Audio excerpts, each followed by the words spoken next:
Hola, soy Clara Riveros y esto es de Ida y Vuelta. De Ida y Vuelta es un espacio dedicado al análisis político donde nos proponemos debatir, comentar y reflexionar diferentes temas de interés global y regional. De Ida y Vuelta es un programa producido por Algrano Press de Fundamedios. Bienvenidos.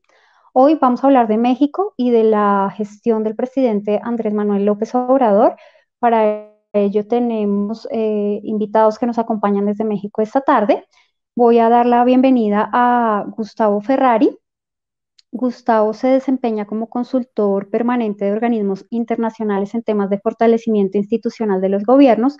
Es investigador y profesor asociado del Centro de Estudios Internacionales de la Universidad de Harvard y profesor en reconocidas universidades latinoamericanas y de Estados Unidos. Su labor profesional ha abarcado más de 40 países, principalmente en África y en América Latina. Bienvenido, Gustavo, buenas tardes. Gracias, Clara, muy buenas tardes. Es un gusto acompañar en este diálogo que vamos a tener sobre México, un país que me identifica mucho, ya que prácticamente en diferentes etapas de mi vida, te diría desde la escuela primaria, he vivido aquí, así que es para mí muy grato también tener la posibilidad de hablar sobre un país que, si bien no es el mío de nacimiento, lo conozco desde sus raíces, desde sus orígenes, e inclusive desde el nacimiento de esta vida política que hoy va a ser el tema de nuestro diálogo. Muchas gracias a nosotros a Julio Patán. Julio es escritor, es editor, periodista cultural, conductor radiofónico televisivo. Escribe en diferentes diarios como el Heraldo de México y también en Letras Libres. Es autor, entre otros libros, de Cuba sin Fidel, Donald Trump, el aprendiz, el libro negro de la izquierda mexicana, y es coautor de los exitosos México Bizarro 1 y 2, y también publicó la novela Negocio de Chacales. Julio, gracias por acompañarnos. Buenas tardes. Hola, Clara, ¿cómo estás? Muchísimas gracias, al contrario, gracias por la invitación. Vamos a tener que convertir esto en un programa diario porque tenemos un gobierno que va a alta velocidad, por decirlo menos, así que encantado de una aproximación. Muchas gracias, Julio, un placer tenerte con nosotros. Vamos a empezar con unos datos sobre México antes de arrancar con nuestros bloques y con nuestros participantes. Para contextualizarle un poco a nuestras audiencias que quizá no están tan familiarizadas con algunos datos muy pertinentes de México. Entonces, vamos a decir que este es un país que tiene más de 125 millones de habitantes.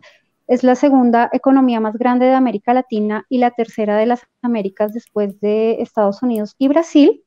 En cuanto a la historia política de México del siglo XX, tenemos que el Partido Revolucionario Institucional, conocido como PRI, dominó la vida política mexicana durante durante 7 décadas, es decir, el sistema político mexicano no fue un modelo de democracia competitiva durante el siglo XX, se lo ve como un sistema de partido hegemónico.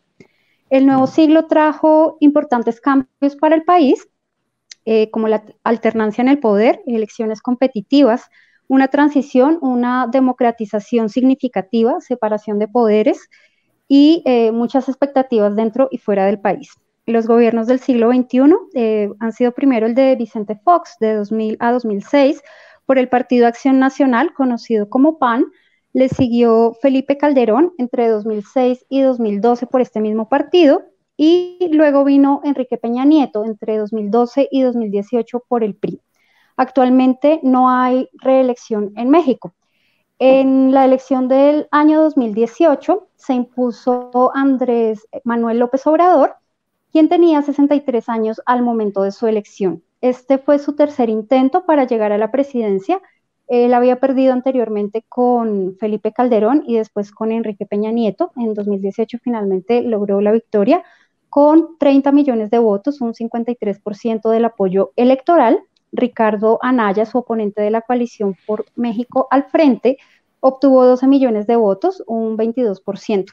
El partido de AMLO, como se llama al mandatario, es el Movimiento de Regeneración Nacional, conocido como Morena. Anteriormente, López Obrador había militado en el PRI y después en el Partido de la Revolución Democrática, que se conoce como PRD. AMLO tiene una extensa carrera política. El presidente se posesionó en diciembre de 2018. Y vamos a ir a nuestro primer bloque con Julio para que nos comente cuáles fueron esos factores que llevaron a la presidencia a Andrés Manuel López Obrador. Uy, es complicado. Él suele hablar de la corrupción. Una de las grandes banderas de su campaña eterna fue la lucha contra la corrupción. Hoy en día sabemos que no hay mucha lucha contra la corrupción, por lo menos no contra los amigos, pero, a ver, el diagnóstico pues era acertado. Es decir, hubo una forma obscena de la corrupción, sobre todo en el sexenio anterior, en el de Enrique Peña Nieto, obscena. Los casos de gobernadores robando decenas y decenas de millones de dólares se multiplican, algunos con vínculos con el narcotráfico y etcétera. Creo que eso fue un factor determinante, ¿no? También me parece que hay una tendencia planetaria a apostar por este tipo de posiciones, digamos, eso que se llama muy ampliamente el populismo, y es mucho más difícil entender qué es lo que está pasando, pero supongo que hay cierto desgaste o un escepticismo creciente con las formas más, llamémoslas así, liberales de la política, al que México tampoco es ajeno, ¿no? Muchas gracias, Julio. Y vamos a pasar con Gustavo, porque en la línea que está dando Julio, quiero preguntarle si encuentra algunas similitudes, algunos puntos en común entre Andrés Manuel López Obrador y el presidente Jair Mesías Bolsonaro de Brasil, aunque estén en orillas ideológicas opuestas. ¿Tú ves alguna similitud entre ellos? No la veo por la sencilla razón de que México, bien lo dijo mi antecesor recién, y tú lo dijiste en las narrativas, es un sistema político netamente partidario. El PRI gobernó durante 70 años, el PAN como oposición, y quizás Morena hoy como escisión del prismo, tiene una fuerte presencia y protagonismo partidario. En el caso de Brasil, históricamente Brasil no ha sido un país donde los partidos, salvo en el caso de los años de Lula, del PT, hayan marcado un protagonismo muy fuerte en la política. Recordemos el tema de Collor de Mello, que cuando él necesitó el apoyo partidario o de las instituciones, prácticamente lo dejaron morir porque no tenía un respaldo partidario. Yo creo que no puedo señalar a nivel institucional una similitud entre Andrés Manuel y Bolsonaro. Creo que tiene un dejo fundamentalista mucho más fuerte Bolsonaro que Andrés Manuel. Andrés Manuel sigue, a mi juicio, siendo un priista de los PRI de los años 70, ayornado a los tiempos actuales, pero con estructura, mentalidad, pensamiento de un fuerte respaldo partidario. Y entonces, ¿cómo estuvo el contexto mexicano que permite la elección de este líder político? Mira, yo coincido con lo que señalamos. Para empezar, el hecho de que Andrés Manuel tuvo 3 intentos lo marcan 18 años prácticamente de permanente campaña. Él nunca dejó de hacer campaña. Frente a un recambio político en México que fracasó. Evidentemente, cuando el Vicente Fox gana las elecciones con un nuevo modelo de quiebre institucional a los 70 años del PRI, la gente solo buscaba eso, buscaba el quiebre institucional, porque en el fondo la política económica de los 2 sexenios del PRI no se alteró mucho de la política que había llevado a cabo el presidente Zedillo o el presidente Salinas de Gortari. Es lo que Andrés López Obrador habla del neoliberalismo. El único tema que cuando vuelve el PRI en el año 2012 con Peña Nieto, se hablaba de una nueva generación de priistas, un nuevo modelo de un priismo más ayornado, mucho más abierto y mucho más democrático. Y desgraciadamente lo que pasó, ese recambio generacional, fue para el propio beneficio de esa nueva generación. O sea, fue una nueva generación que llegó no solo a conquistar el poder, sino a aborazarse del poder. Que esa fue, digamos, los leoninos actos de corrupción que se dieron no solo a nivel federal, sino en cada una de las provincias donde teníamos gobernadores con un promedio entre 30 y 35 años, donde lo único que hicieron fue un enriquecimiento, digamos, insultante, que se benefició ellos y diría las 4 o 5 generaciones futuras de sus respectivas familias. Entonces ahí donde evidentemente Andrés Manuel, él rescata un mensaje que coincido, no necesariamente ha sido efectivo, pero su mensaje es anti la corrupción y ante ese tipo de dirigencia que vació completamente el país, los estados y los municipios. El tema que yo frente a esta situación me pregunto es, ¿tú cuánto tiempo puedes durar, Clara, con un discurso de echar las culpas a los de atrás sin mostrar que estás realmente avanzando y conduciendo un cambio? Y eso es lo que hoy, a casi 18 meses de Andrés Manuel, es lo que le está, yo creo, empezando a cuestionar y está empezando. Hace un rato decía... Pero espérame, Gustavo, no te me adelantes, por favor, bueno. dame unos minutos antes de que vayamos a hablar de lo que ha sido la gestión.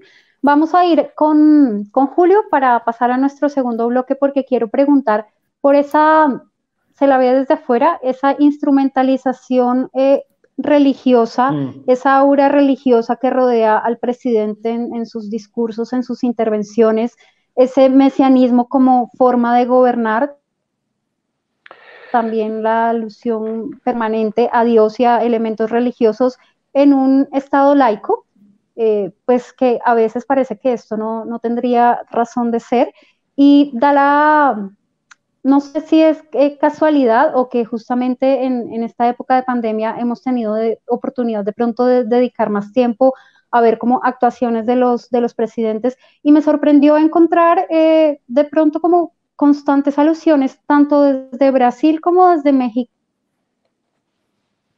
aunque sean completamente diferentes sus corrientes de pensamiento, pero el elemento religioso está muy presente en los dos mandatarios. Esto en López Obrador de todas formas no es algo nuevo, y bueno, quiero que nos ayuden a entender un poquito cómo es esta cuestión religiosa por parte del mandatario. Julio, por favor. Mira, yo coincido, las diferencias entre Andrés Manuel López Obrador y Bolsonaro en Brasil son enormes. Las similitudes son más bien decorativas y tal vez un poquito en el discurso religioso o en la propensión a un discurso religioso, digamos. No es nuevo en Andrés Manuel y digamos que en expresión bien mexicana le saca muchas ronchas a sus seguidores de un orden más progresista liberal, porque tiene algunos de ellos, ¿no? ¿Qué es lo que pasa? Yo creo que por una parte sí tiene Andrés Manuel López Obrador una habilidad indiscutible para conectar con ciertos sectores de la población, y la religiosidad en México, pues qué te puedo decir, ¿no? Es central, es un país profundamente religioso. Entonces hay un componente, digamos, retórico, propagandístico, utilitario en esta actitud de López Obrador, pero hay otro, efectivamente. No me parece excesiva la palabra mesiánico, en el sentido de que se siente más un líder religioso conduciéndonos a un destino previamente dibujado que un político ortodoxo. ¿Qué tipo de religiosidad es la de Andrés Manuel? No lo sabemos bien. hay incluso libros enteros dedicados a esto. Los que yo creo que son, bueno, dos de los más importantes especialistas en asuntos religiosos en México, que son Roberto Blancarte y Bernardo Barranco, le dedican todo un libro a este asunto. Se debate mucho si Andrés Manuel pertenece al viejo catolicismo mexicano, anclado en la Virgen de Guadalupe, sobre todo, o a las nuevas tendencias llamadas cristianas, es un término ambiguo, pero bueno, como podría pasar con Bolsonaro, por ejemplo. Sí. Es imposible saberlo. Es un cóctel, Andrés Manuel López Obrador, de referencias a la Virgen de Guadalupe, de conexiones con la derecha cristiana mexicana. El Partido Encuentro Social es parte de su alianza. Es un partido radicalmente antiabortista, opuesto al matrimonio igualitario, al divorcio, etcétera, etcétera, etcétera. Es una verdadera melee de cosas. Súmale ciertos guiños, casi voy a decir New Age, ¿sí? A formas, digámoslo así, bastante ramplonas del indigenismo. Recordemos que su toma de posesión en el Zócalo, ¿sí?, incluyó un rito purificador con una especie de chamanes que estaban alrededor, con sahumerios y limpias y etcétera, etcétera.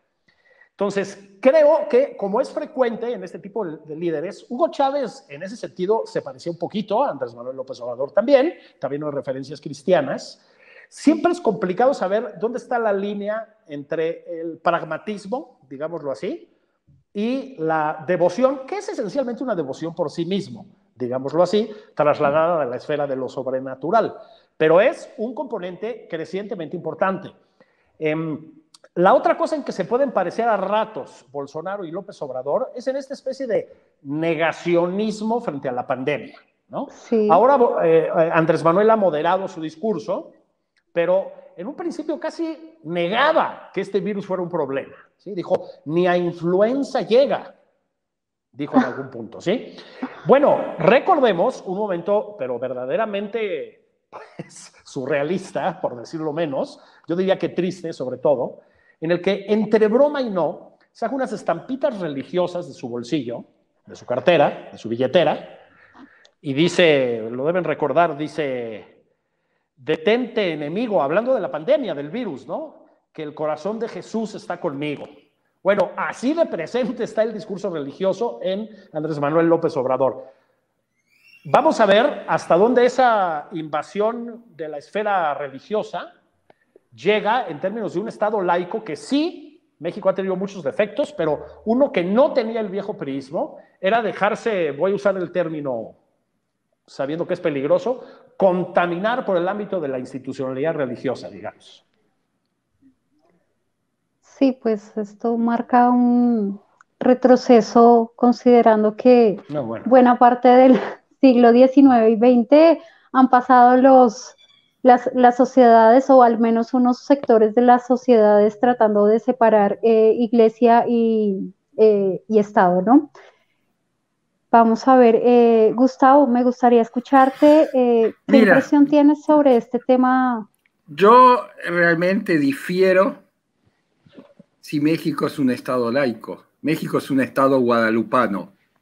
Y desde el momento, yo vengo de trabajar 3 años y medio en Michoacán, coordinando el proceso de pacificación con el crimen organizado, y desde el momento que un sicario le dice, mamá, deme su bendición, que me voy a reventar a un malandro, a un enemigo, es parte de esa mística de este país, donde quizás esa suerte de laicismo fue parte también de una, voy a utilizar quizás una palabra muy fuerte, hipocresía, porque evidentemente yo recuerdo y estoy analizando de haberme criado en la provincia mexicana, en escuela primaria, y donde tenía las autoridades municipales que oficialmente se sentían laicos, pero llevaban al cura a su casa para que le diera la primera comunión a su hija, o la bendición a la madre, la extremaunción a lo que sea, o de repente iban a misa a las 10 de la noche para que nadie oficialmente los viera. Yo creo que despegar el pueblo mexicano de su religiosidad, inclusive guadalupana, es negar de que es un pueblo netamente místico en ese sentido.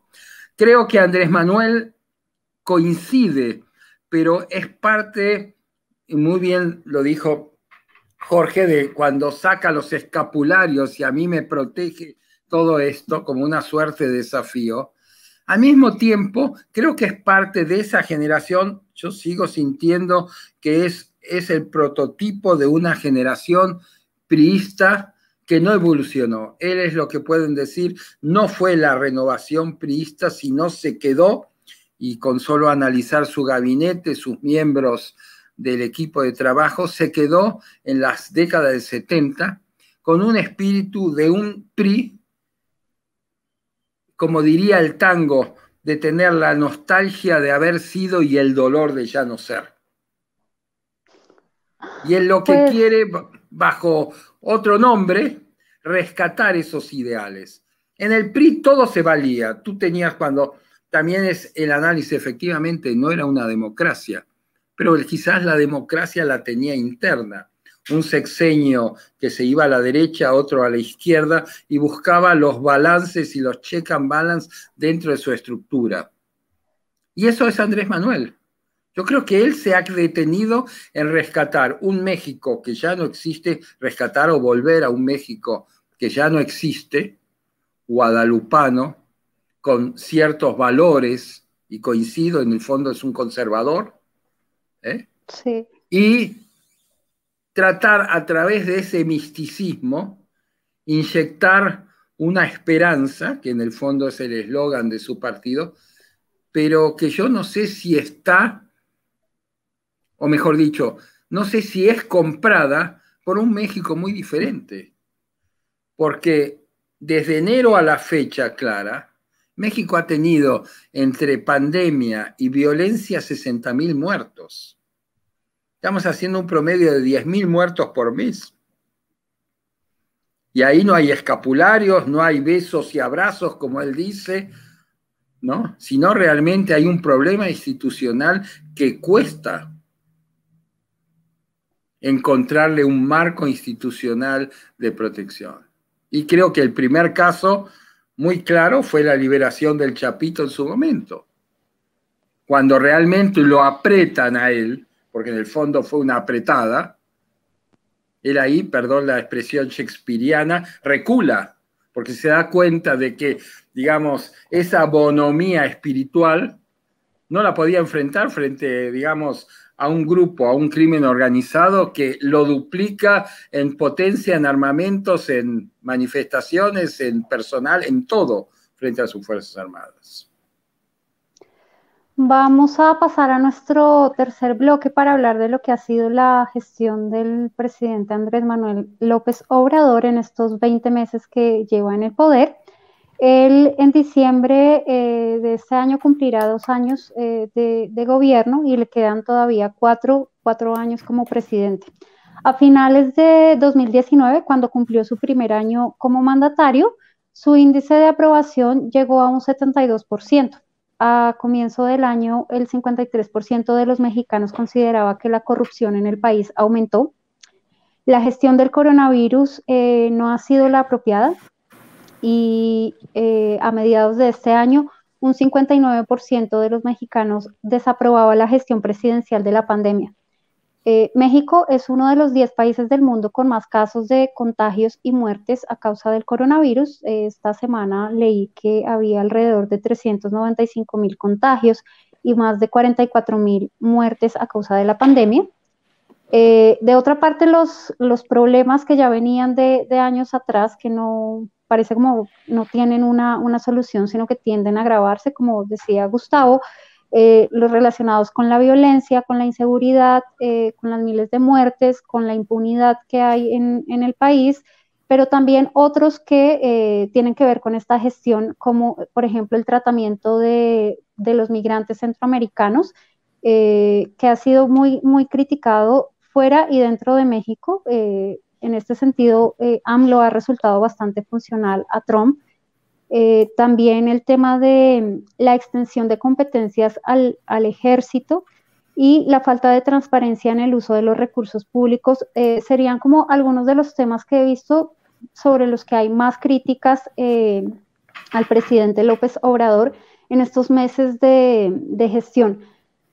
Hay quienes alertan de un poder excesivo del presidente, de que se estarían vulnerando los pesos y contrapesos, de que es un presidente intolerante a las críticas, que el clima para la libertad de prensa y expresión ha desmejorado mucho.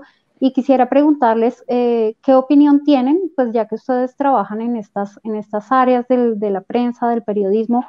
¿Cómo ven esta gestión en términos de libertades y de institucionalidad del país?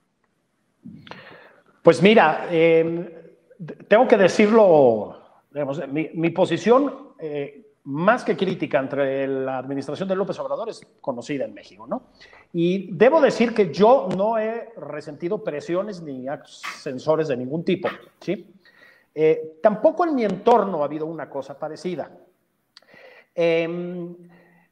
Lo que sí pasa es que una retórica permanente de violencia por parte del presidente contra los medios, y contra los medios por su nombre, y contra muchos periodistas, columnistas, por su nombre también, o sea, ataques directos desde el púlpito en Palacio Nacional, etcétera, como sabemos por experiencias tan diversas como, otra vez, la venezolana. No estoy diciendo que estemos en la misma situación, pero hay ciertas similitudes, ¿no? O como el propio Trump hoy en día, no son una buena señal. Yo creo que no es una señal de salud democrática. Pero hay algo más de fondo que creo que es lo que ha impedido que haya actos censores tan frontales. Y es que el presidente, viejo priista, a fin de cuentas, lo dice muy bien Gustavo, se formó en los años 70, sabe que lo mejor que puedes hacer ante los medios críticos es fomentar la autocensura.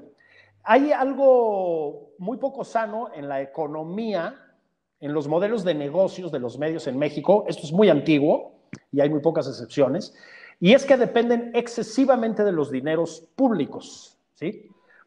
En los tiempos en que Andrés Manuel entró al PRI, en el año 68, era conocido que los periódicos, que eran de papel, evidentemente, solo podían imprimirse con papel comprado a un monopolio del Estado, ¿sí?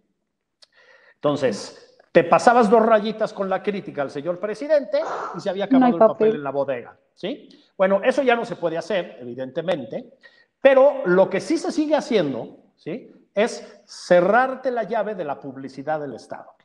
Los medios en México todavía dependen muchísimo de la publicidad del Estado. Yo diría que es una perversión de los medios en México, e insisto, es una invención priista, a fin de cuentas. La revista que en su momento fue, digamos, un referente de periodismo contestatario, la revista Proceso, muchos años más adelante el periódico Reforma, que hoy en día es satanizado por el presidente, supieron desarrollar un modelo de negocios, vencida la etapa del monopolio del papel, ¿no? Supieron desarrollar un modelo de negocios en el que no dependían para sobrevivir de la publicidad del Estado, ¿sí? Bueno, eso lo han podido hacer muy pocos medios. Entonces, el tema es que si te pasas, no llegan los dineros. Y eso, además, en el contexto de una crisis económica en el planeta y particularmente en México, por la gestión de Andrés Manuel López Obrador, de la misma. Y de una crisis de los medios en general, pues provoca mucha tendencia a meter el freno de mano, decimos en México, a la hora de la crítica. Dicho lo cual, insisto, en mi experiencia y en la de la gente a mi alrededor, no ha habido un acto directo de intento de represión o de censura, que me parece importante decirlo. Gracias, Julio. Quiero preguntarle a Gustavo qué opinión tiene respecto a los meses transcurridos de esta gestión y si cree que se ha visto afectado la institucionalidad mexicana a partir de las formas del mandatario. Bueno, gracias, Clara, y voy a brevemente ampliar un poquito lo que señala Julio, que concuerdo plenamente. Pero el problema de la prensa ojalá fuera solamente a nivel federal es a nivel estatal e inclusive a nivel municipal. Y hago una pequeña anécdota que me contó hace días un periodista, que fue a una redacción a pedir trabajo y le dijeron, bueno, perfecto, ¿cuál va a ser mi sueldo? Voy a poner, su sueldo van a ser 20.000 pesos, perfecto. A fin de mes, cuando recibe su cheque, recibe 10.000 pesos. Va a protestar y le dice, discúlpeme, habíamos arreglado que mi sueldo eran 20. Sí, sí, efectivamente. Pero usted me está dando 10, efectivamente. Los otros 10 usted se los tiene que ganar negociando con algún político de turno. Lo único que no le voy a permitir que negocie 20, sino su límite es 10. O sea, el periódico te daba libertad que vos hicieras tus arreglos o tus negocios personales hasta 10.000 pesos. Y eso es parte de un proceso que, como bien dice Julio, desde hace muchos años o en la historia del periodismo de México, ¿no? Funcionaba. Y ahí tenemos proceso, nace a partir de que Luis Echeverría se pelea con Julio Scherer en el Excelsior y lo cierra prácticamente y lo exonera durante muchos años de la vida. Contesto entonces tu pregunta, cómo lo que yo veo, y quizás hace un ratito, Clara, tú mencionaste el tema de las actitudes de Andrés Manuel con el problema en su relación con Donald Trump, con su relación con los migrantes, el tema de la violencia, de la seguridad, son temas que evidentemente son parte de una agenda que no las ha podido resolver. En el caso de Estados Unidos es algo muy realista. Y volvemos a la vieja historia de que cuando Estados Unidos tiene un resfrío, en México hay una pulmonía. Son 36 millones de mexicanos que viven en Estados Unidos. 30.600, voy a repetir, 30.600 millones de dólares entraron el año pasado a México en concepto de remesas. Quiero recordar y dejar bien marcada esa cifra, 30.600 millones de dólares. Y 276.000 millones de dólares es el monto que invierte todos los años Estados Unidos así en México. Así que no se puede, con 3.000 kilómetros de frontera, jamás se va a poder pelear con Trump o con el presidente que sea. Podrá hacer manotazos de ahogado, podrá hacer, pero la misma relación, cuando él le da el cheque al presidente de El Salvador, creo que fueron 30 o 40 millones de dólares, era un cheque que evidentemente no se lo podía dar Donald Trump. Y le dice, dáselo tú, yo te lo doy de otra forma, pero tú me tienes que contener esa ola migratoria de Centroamérica porque te van a fregar a ti y me van a complicar el panorama. Entonces, en ese sentido, yo te diría de que las relaciones internacionales pasan por la realpolitik, no pasan por una cuestión demagógica, ¿no? Pasan por los intereses. Y hoy por hoy, e históricamente, y es así que se refrendó el Tratado de Libre Comercio entre los países, las relaciones internacionales jamás entre México y los Estados Unidos, más allá de los presidentes que haya de uno otro lado, van a ser conflictivas. Sí, yo entiendo eso, pero no te me adelantes que todavía no hemos llegado a la política exterior. Bueno. Por favor, Gustavo. Bueno, okay. Quería preguntarles, ¿qué opinan? No sé si lo habrán visto, a comienzo de este mes yo encontré un análisis que escribió Enrique Krause, bastante crítico de la gestión presidencial, en la que él plantea que ningún gobernante de la historia moderna de México ha acumulado el poder que tiene y ejerce López Obrador. Señala Krause que este ha sido un gobierno destructor que ha destruido de manera sistemática, se diría que deliberada, la economía y el empleo, ha arrasado con instituciones públicas valiosísimas, ha dilapidado una parte sensible del patrimonio nacional, ha envenenado la atmósfera pública, ha minado el equilibrio de poderes, se ha mofado de las leyes y las libertades y finalmente ha abandonado a su suerte a millones de mexicanos. ¿Qué opinión tienen ustedes respecto a esta lectura de la gestión? ¿Es acertada o está siendo muy crítico este escritor, a quien veo también que, sobre todo en las redes sociales, los seguidores del presidente atacan constantemente y hay como polarización que uno percibe mucho en las redes sociales, muchos ataques a escritores y a intelectuales críticos mexicanos. Julio, ¿qué opinión tienes al respecto? Una muy parecida. Desde luego, en lo que refiere a la concentración de poder, sí. Es decir, por lo menos creo yo que desde el sexenio de José López Portillo no habíamos visto una concentración de poder semejante. Tiene mayoría absoluta en la Cámara de Diputados, tiene ya la mayoría en la Cámara de Senadores, porque acaba de haber un movimiento muy raro por ahí. Y él además, a ver, hace y deshace, tiene un poder, yo diría, incontestado dentro de su propio partido, de Morena, o de todo ese gran movimiento que lo rodea, digamos. Entonces sí, efectivamente, su concentración del poder es asombrosa, y por lo tanto, su toma de decisiones ha sido un vértigo, ¿sí? Entonces, en cifras, pues la economía mexicana está hecha polvo como no lo estaba desde hace mucho tiempo, y esto es previo a la pandemia, ¿eh? Lo de la pandemia todavía no lo acabamos de ver. Antes de la pandemia ya habíamos pasado de lo que él llamaba el mediocre crecimiento de los sexenios del PRI y del PAN a un decrecimiento, estuvimos en -2, ¿sí? Ha habido una pérdida de empleos terrible, y efectivamente ha minado las instituciones, y particularmente las instituciones autónomas, ¿no? Podemos discutir hasta qué punto hubo una hipertrofia de organismos autónomos en México. Fue una respuesta también a los años de hegemonía priista, me parece, pero los ha hecho pedazos, Ahora bien, estando de acuerdo con todo esto que apunta Enrique, voy a poner un matiz sobre la mesa nada más, ¿sí? Y todavía no sé cuál va a ser la conclusión de esta, que es el más importante de todos, el Instituto Nacional Electoral.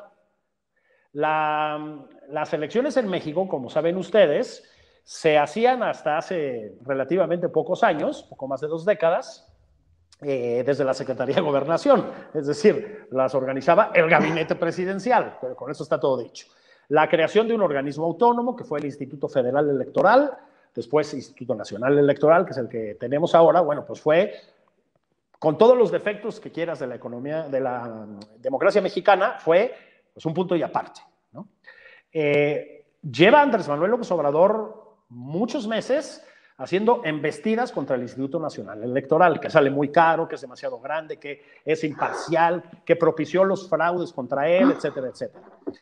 Hace una semana se decidió a un puñado de 4 consejeros nuevos del INE, ¿sí? Para eso se nombra a un grupo de expertos, digámoslo así, de diferentes procedencias. Bueno, se incrustó en ese grupo a un personaje verdaderamente muy delirante de la actualidad mexicana, que es un mexicano-americano que se llama John Ackerman, seguramente lo conocen, esposo de la secretaria de la Función Pública del Gobierno Federal. Es un radical, es bolivariano, es un obradorista, pues yo diría que delirante, hay que decir las cosas como son. Fue un nombramiento muy polémico, y él intentó imponer a una consejera que es muy cercana a su esposa, lo frenaron consensuadamente los demás, y vino una embestida por parte de la facción más radical de Morena en la Cámara de Diputados. Bueno, a mí me parece que ahí se calibró también mucho por dónde iba el presidente. Aquí nadie da paso sin el presidente, ¿eh? Eso hay que saberlo, no en ese movimiento. Pues no pasó. La Cámara de Diputados frenó a esta facción radical y acató las disposiciones del comité técnico, que se le llama, lo cual a mí, lo digo claramente, me sorprendió. Yo pensé que ese era una especie de asalto final y no lo fue. Ahora, la Comisión Nacional de los Derechos Humanos está en manos de una mujer grotescamente obradorista, hay que decirlo. Esto no era ajeno a los presidentes anteriores, tratar de invadir ese ámbito, pero esto es, digamos, pues, como muy descarado. Y así como te digo esto, te voy hablando de los demás organismos autónomos. Entonces, sí ha habido ahí una devastación institucional, yo diría, que me parece que vamos a lamentar. O sea que tú decías hace unos años, creo que antes de que López Obrador fuera el presidente, que la mexicana es una democracia imperfecta.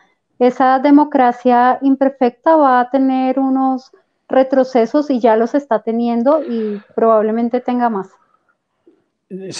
Yo pienso que sí, creo que todas las democracias son imperfectas, creo que la mexicana tenía que perfeccionarse más que otras, digámoslo así, pero también creo, y no lo sé, esta ya es una discusión mucho más amplia y no tenemos tiempo para hacerla, que lo que hemos aprendido últimamente es que las democracias también pueden ser muy vulnerables, ¿sí? Unas aguantan mejor la embestida que otras, pero hay que tener cuidado, y aquí claramente había muchas grietas, ¿no? Vamos a ver cuánto resistimos. Gracias, Julio. Gustavo, ¿tú tienes alguna opinión respecto a esta lectura y análisis que planteaba Enrique Krauze al comienzo de este mes? Estamos frente a un personaje que todos los días a las 6 de la mañana prácticamente pone la agenda de lo que quiere decir y lo que va a hacer, y a quién quiere atacar. Y a partir de ahí no queda ninguna posibilidad de reatacar o de corregir la línea. Entonces, si nosotros vemos su personalidad, vemos un gabinete altamente con cero participación en el rumbo institucional o de su propia cartera, ya no digo del país, de su propia área, vemos, y coincido ahí con Julio, un presidente que todo lo que se hace pasa por su aprobación, por su consentimiento o inclusive por lo que no quiere que se haga.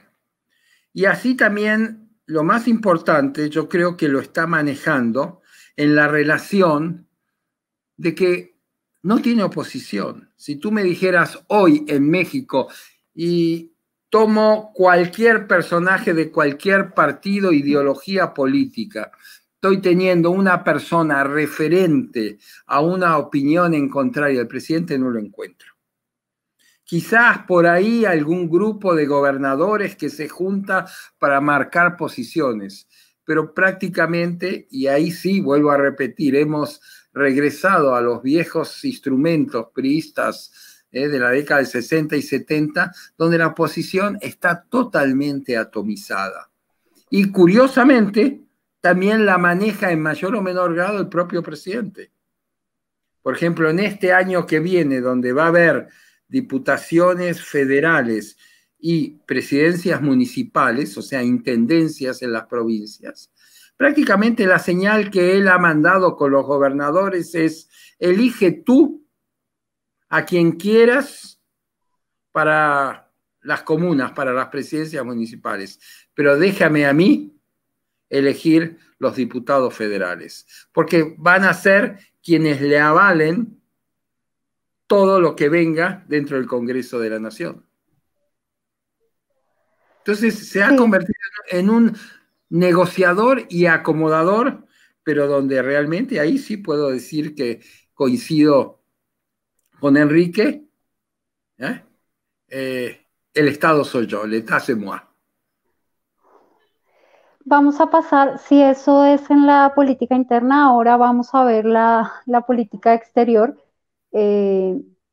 Que ya de entrada hablar ahorita de la política exterior, plantea una primera cuestión, y es que al presidente no le gusta viajar, no le gusta salir del país, y no tiene avión.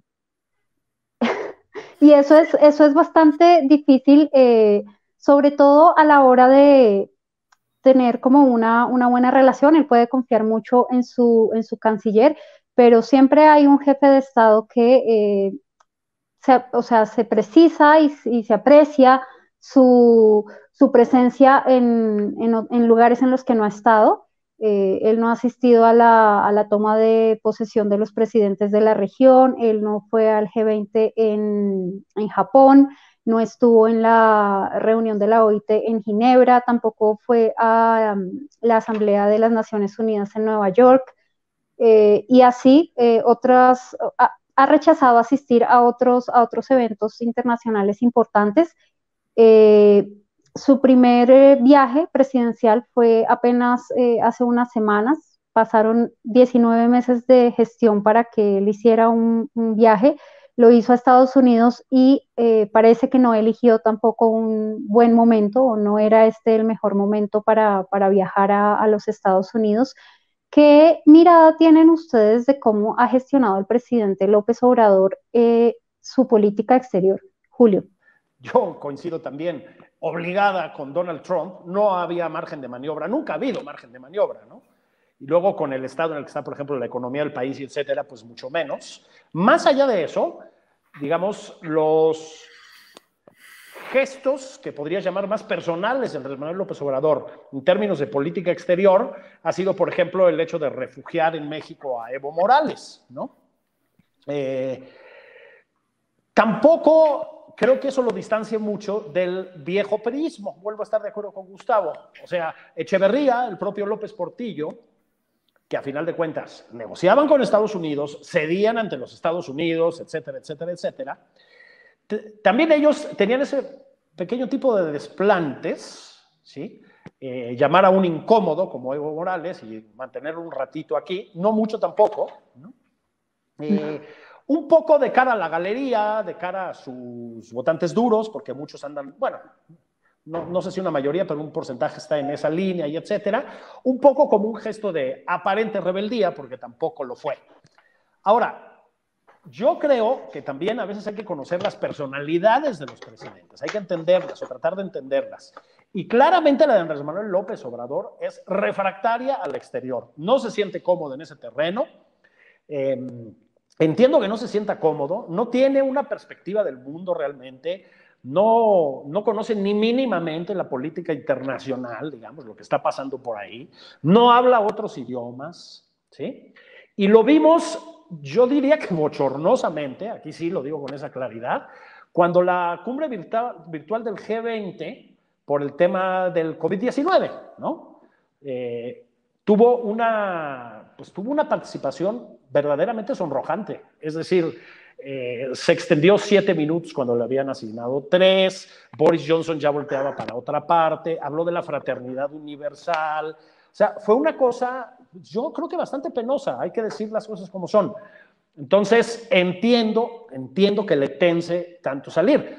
Por eso, la salida a ver a Donald Trump fue aplaudida aquí por sus seguidores, pero no solo por sus seguidores, como un pequeño éxito. Fue un pequeño éxito porque no hubo un episodio bochornoso, porque Trump no hizo un desplante, no trató de humillarlo, fue básicamente cordial, ¿no?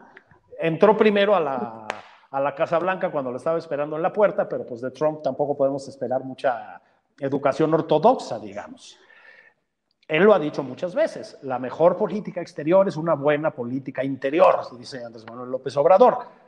A propósito, eso también lo aprendió, me parece a mí, de ciertos antiguos priismos, ¿no? Aunque Echeverría y López Portillo les gustaba ir a exhibirse por ahí, armaban cumbres y etcétera, siempre ha estado por ahí la idea mexicana de somos distintos, no hay influencias foráneas, cosa que es totalmente falsa, ¿no? Pero es una vieja retórica nacionalista también.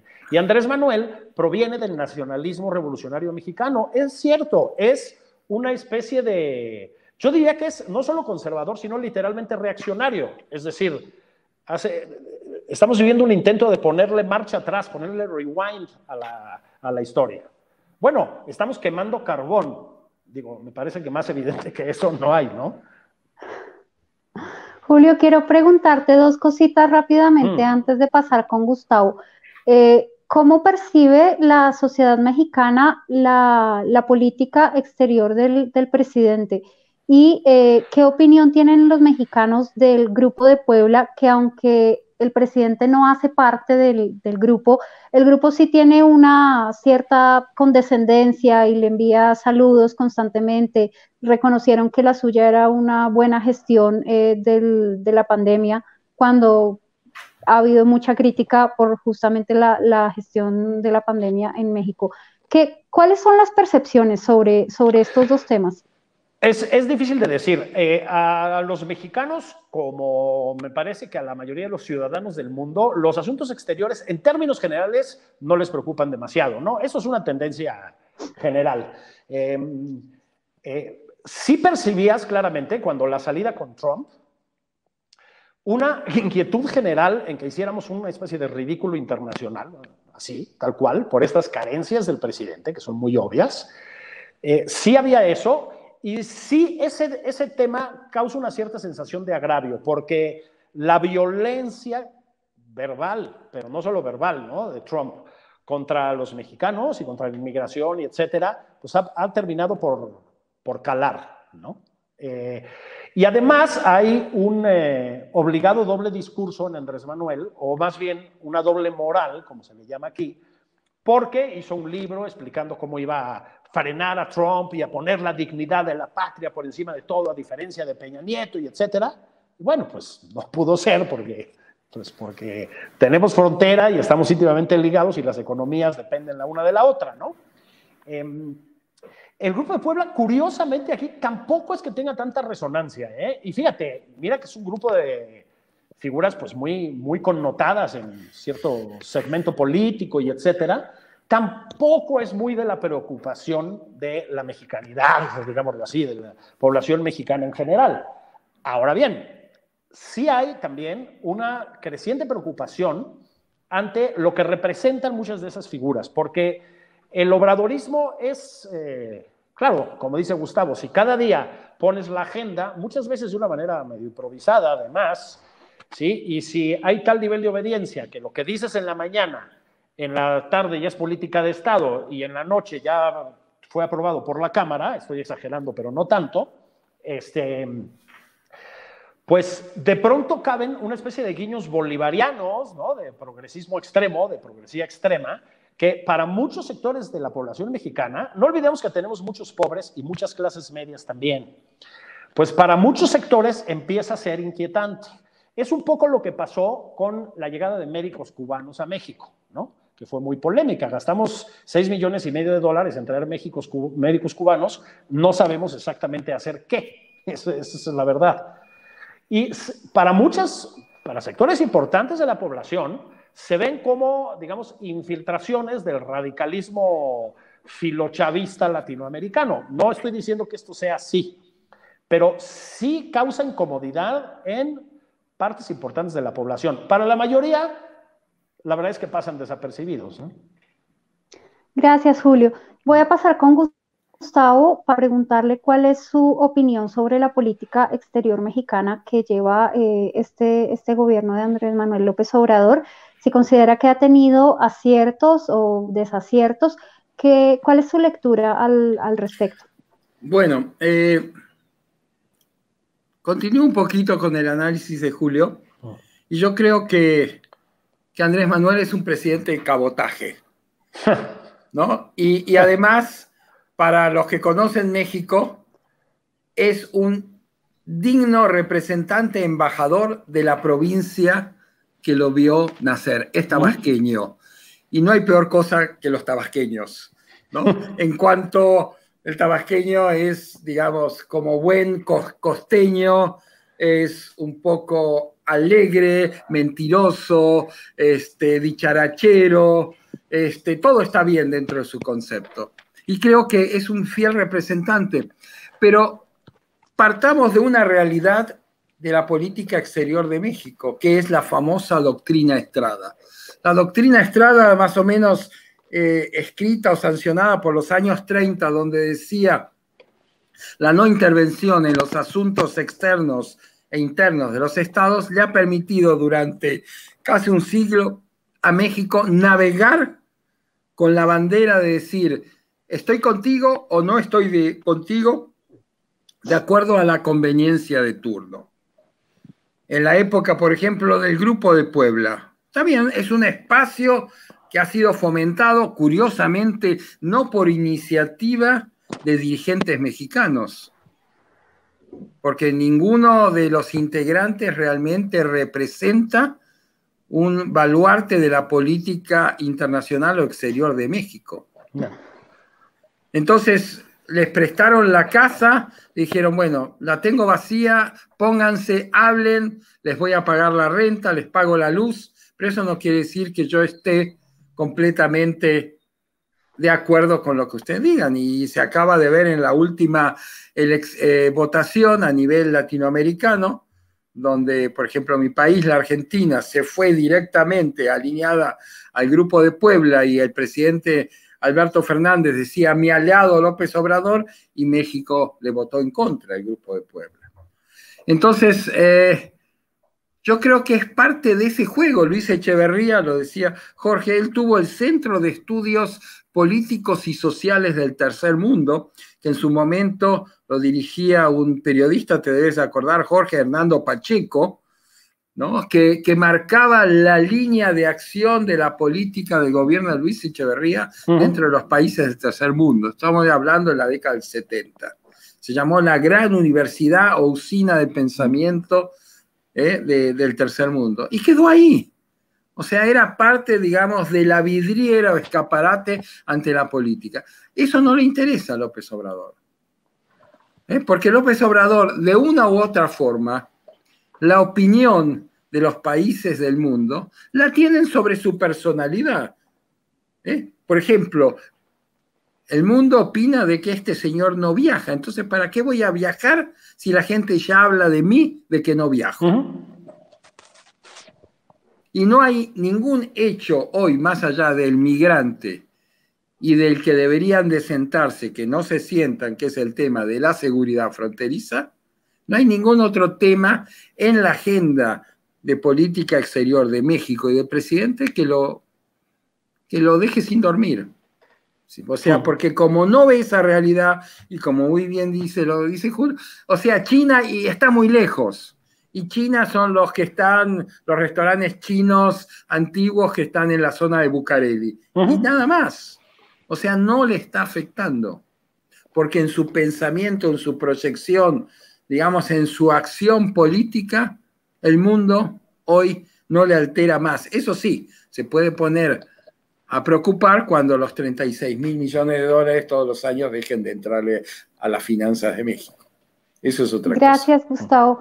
Se nos está terminando el tiempo y no quiero despedirlos sin que me den algunas ideas de lo que vamos a ver o de lo que podrá verse en relación con esta gestión en los años que vienen, en el futuro próximo.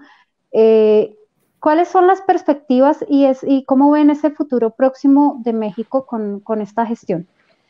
Negro, porque viene un problema mayúsculo que es la economía. El mundo va a estar en una situación muy grave, esto ya se ha repetido hasta el cansancio, pero México va a estar en una situación particularmente grave, como más o menos coinciden todos los analistas, digamos, relativamente sensatos, ¿no? Entonces, ya la pérdida de empleos es muy grave, pero muy, muy grave. Los llamados programas sociales del presidente ni están funcionando, ni hubieran sido suficientes, ni mucho menos si funcionaran. Además, sí tienen un corte asistencialista. Y aquí todavía tenemos un pequeño lío que se llama coronavirus. La gestión del coronavirus ha sido de mala a pésima. Vamos a ver en las próximas semanas. Ya tenemos cifras bastante alarmantes, pero sobre todo tenemos una administración que se niega a enfrentarla de otra manera, y esto se suma a un sistema de salud pública que siempre ha sido precario, pero al que le han pegado duro desde el principio de la administración de López Obrador. Entonces, francamente, eso, más el auge de la violencia, que está empezando a repuntar en todas partes, lo que ha hecho el Cártel Jalisco Nueva Generación recientemente es de preocuparse. Hay un despliegue prácticamente paramilitar del Cártel Jalisco, y ya lo están exhibiendo, pues avisa de un futuro complicado en lo inmediato, por lo menos. Y eso con unas elecciones en 2021, que yo creo que van a definir muchas cosas, porque se trata de ver, y como ya dijo también Gustavo, no veo quién se le va a poner enfrente a Morena, se trata de ver si le muerden un poquito de la hegemonía que tiene, al menos en las cámaras. Vamos a ver si también en los gobiernos de los estados, ¿no? Julio, muchas gracias. Ha sido un placer tenerte con nosotros esta tarde. Se nos pasó volando el tiempo. Muchas gracias. Gracias, un abrazo. Gracias. Gustavo. Yo coincido plenamente, un panorama bastante negro para los próximos años. Lo que siento de que no nos olvidemos que Andrés Manuel dijo que él iba a hacer en la mitad de su gestión un referéndum, y es por eso donde él quiere asegurarse la mayoría en las dos cámaras para que digamos, las cámaras le den el referéndum a su gestión. El panorama sigue siendo muy difícil frente al problema de salud. Es que ha sido un país que quizás generó, y lo diría ahí sí, en relación con toda América Latina, modelos institucionales para una época que ya no existe.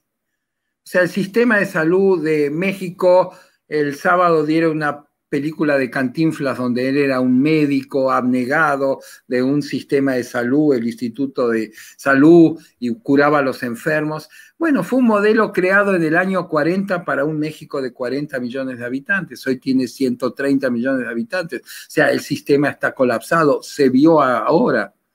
Entonces, prácticamente no tenemos una seguridad social.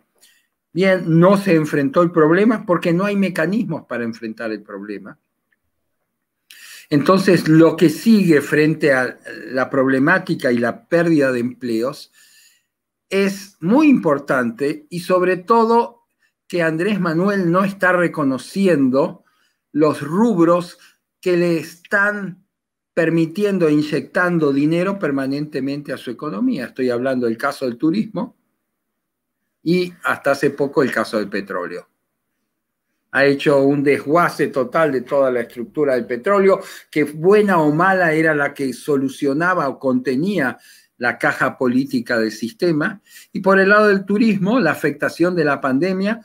Yo vivo en un estado donde el solo aeropuerto de Cancún en los últimos 3 meses perdió 12 millones de asientos de pasajeros. Estamos hablando de 12 millones de personas que no llegaron en los últimos 3 meses a gastar, a consumir, ¿no? Que movía la economía, los hoteles, los restaurantes, el aeropuerto, absolutamente todo. Entonces, ¿qué respuestas tienes a eso? Y con abrazos, besos, escapularios y todo, ya no lo puedes solucionar. Necesitas ponerte a pensar en una política de Estado, y eso es el gran capítulo que le está faltando al presidente. El problema que sigue vendiendo espejos de colores, y desgraciadamente hay mucha gente que todavía los sigue comprando, y sus niveles de popularidad siguen en cierta forma altos porque a algunos sectores le está solucionando sus necesidades primarias.